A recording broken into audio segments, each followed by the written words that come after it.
Ruslan. This is a conversation with Alan Walker, who is an assistant professor at Old Dominion University in the Department of Sociology and Criminal Justice. And this is about minor attracted people in the pursuit of dignity. But before we get into that, my name is Ruslan. We have a free 3-day Master YouTube Live Challenge, free coaching I'm gonna be doing. If you wanna sign up for that, link is in the description. So let's jump into this. This is wild. So, and specifically, we're talking about Alan's book, A Long Dark Shadow, Minor Attracted Persons and Their Pursuit of Dignity. So the book is a study of non-offending minor attracted persons, a group that hasn't been discussed a lot either in the academy or in popular culture. So it's a difficult and important subject, and we're thrilled to have Alan with us today to talk about it. Thank you for being here. I'm so happy to be here. Thanks so much. So my first question was, even the title of your book is pretty controversial, right? Because the subtitle is Minor Attracted Persons and Their Pursuit of Dignity. And many people are concerned that the designation of minor attracted persons, or MAPS, suggests that it's okay to be attracted to children, or they're worried that the term suggests that pedophilia is a sexual orientation, which they worry is a slander on LGBT people. So could you talk about why you use that term in the title and throughout the book? Absolutely. And thank you so much for that question. I use the term minor attracted person, or MAP, in the title and throughout the book for multiple reasons. First of all, because I think it's important to use terminology for groups that members of that group want others to use for them. And MAP advocacy groups like Before You Act have advocated for use of the term MAP. They've advocated for it primarily because it's less stigmatizing than other terms like pedophile. A lot of people, when they hear the term pedophile, they automatically assume that it means a sex offender. And that isn't true, and it leads to a lot of misconceptions about attractions toward minors.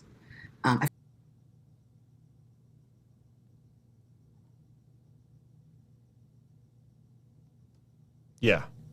I've definitely heard the idea that you brought up, though, that the use of the term minor attracted person suggests that it's okay to be attracted to children. But using a term that communicates who someone is attracted to doesn't indicate anything about the morality of that attraction.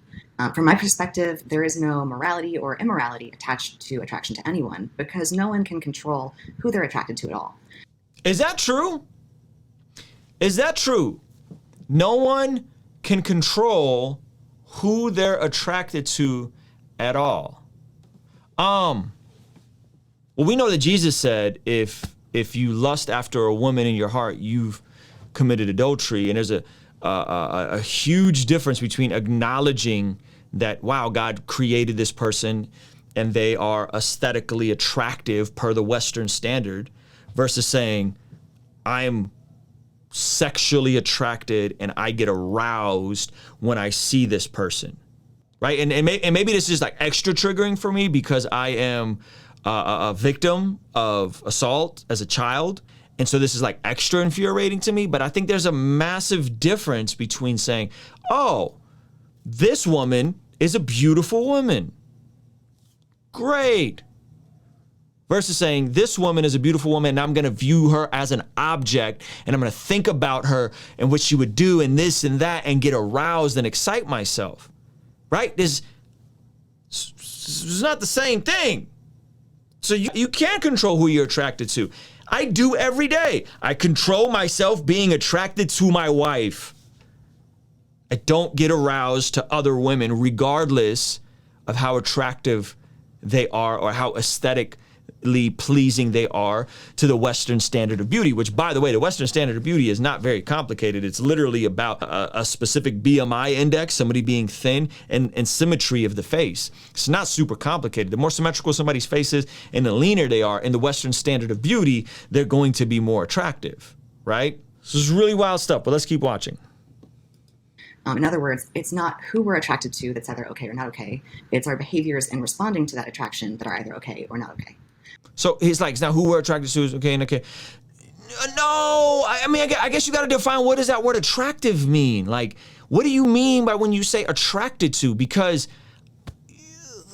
most of us aren't attracted to kids, right? Like, and what are you saying? Like, that's a perversion. Like, yes, kids are beautiful, kids are friendly, kids are fun to be around, they're bubbly. But that's a serious perversion when you go from acknowledging the beauty and the carefree nature of a child and how fun that is. And even Jesus tells us, like, you must become like children, right? For the kingdom. Versus saying, now I'm attracted to that? Like, and this is, remember, this is pre-puberty.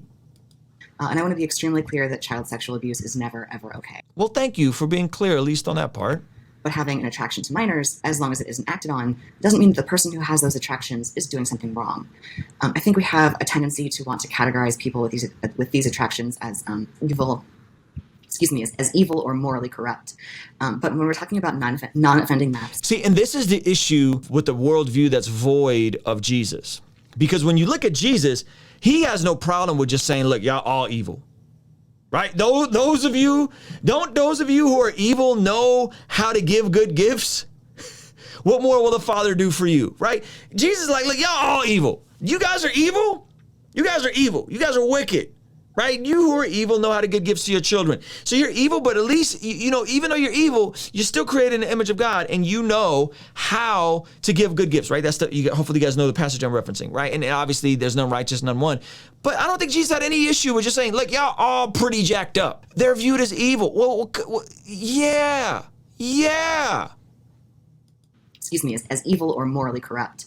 But when we're talking about non-offending maps, these are people who have an attraction that they didn't ask for, and one that is frequently they would give anything to change, but they find that they're unable to change those attractions. And most importantly, the people in my study did not act on them. Something else you brought up was the idea that using the term map could suggest that attractions to minors are a type of sexual orientation. Whether or not attractions to minors are a type of sexual orientation is not a question that can be answered with my particular research. This man is like, well, maybe it is an orientation. I don't know. Bruh. If we did consider maps to have their own distinct type of sexual orientation, there would still be a huge difference between maps and lesbian, gay, and bisexual people. And that difference is that maps have a sexual attraction that would result in a lot of harm if they acted on it. Whereas for LGBT folks, there's no harm in having consensual relationships with one another. So that's where the distinction lies. Again, it's really in that difference between attraction and behavior. And non-offending maps, by definition, do not abuse children, so their behaviors are moral. But they're still being subjected to this same idea that they're bad people, and they've often internalized that for themselves. So that's why I've used this subtitle, Minor Attracted People and Their Pursuit of Dignity, because a lot of the people I interviewed for the book have encountered people who have told them that they're bad people or monsters just because they're attractions, or that they feel that same way about themselves. And it's often a process for them to just stop feeling internally like they're monsters. Some of the people in my study have been going through this process for years, decades even. I tried to make through the whole interview. I made through maybe about 50% of that interview, and now I was like, man, this is too much. Okay, here's the thing. Look. Sometimes you have an evil thought and you just need to keep it a buck and be like, that was a wicked thought. Right? Jesus said, if you hate your brother, you've committed murder. So again, his standard is way higher than ours. He has no problem with saying you guys are evil because, well, a lot of times we think and do some evil stuff. Just look back at history. So it's okay to say, hey, that was a wicked, evil thought I just had from my flesh that's been corrupted because of sin. Maybe it's demonic. I don't know. But it's evil and it's wicked. And I have to suppress my nature, regardless on what it is, versus suppressing the truth of God. I understand that there's, redemption for all people. But what I feel like this creates is it creates a slippery slope where then things like, oh, well, they're attracted, but they're not acting on it. And so therefore it's okay for them to get a release through looking at Kitty, P-O-R-N. And that I think is very dangerous. And I think that becomes very, very wild world that we're entering where, folks like this have a platform writing books and are saying this sorts of things, that it's not immoral.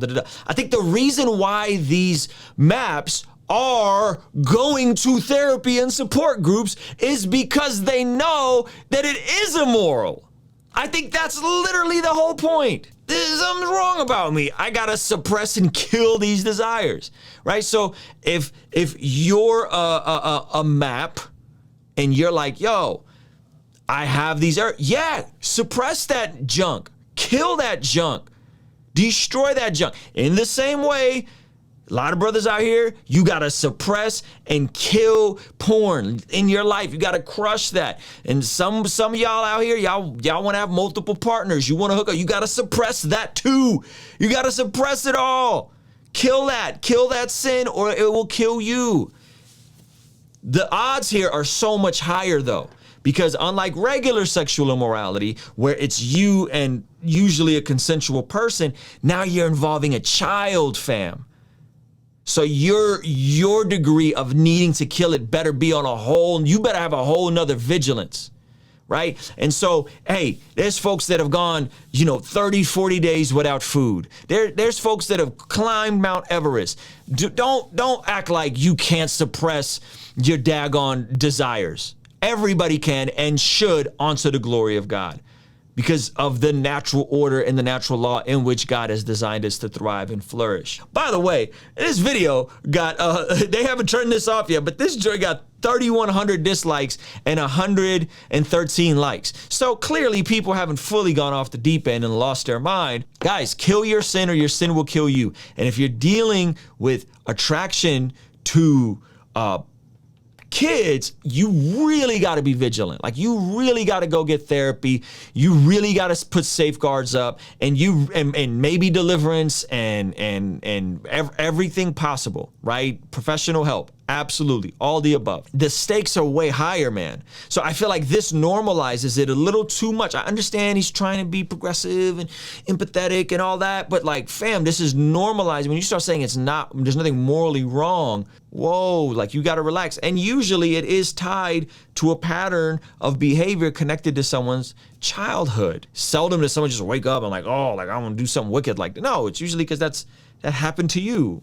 Hopefully, majority of society, when they see stuff like this that tries to normalize this sort of stuff, when they see stuff like Cuties on Netflix, is just naturally outraged and are like, no, this is not okay. No.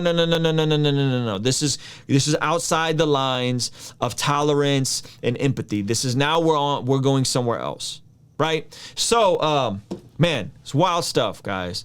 But let me know what you guys think about it. Pray for these people. Pray for this brother who did this research, or they, them. But this blew my mind. I couldn't believe it. I can't believe more people aren't outraged about this happening, this book coming out, this being like, I think the first step in normalization. Anyway, let me know what y'all think. Kingstream Entertainment. Ruslan. Hey, thank you so much for making it to the end of this video. We have a free Master YouTube Live 3-day challenge coming up where I'll be doing live coaching inside of a private Facebook group. Hit the link in the description to sign up for that, and I will see you next time. Peace.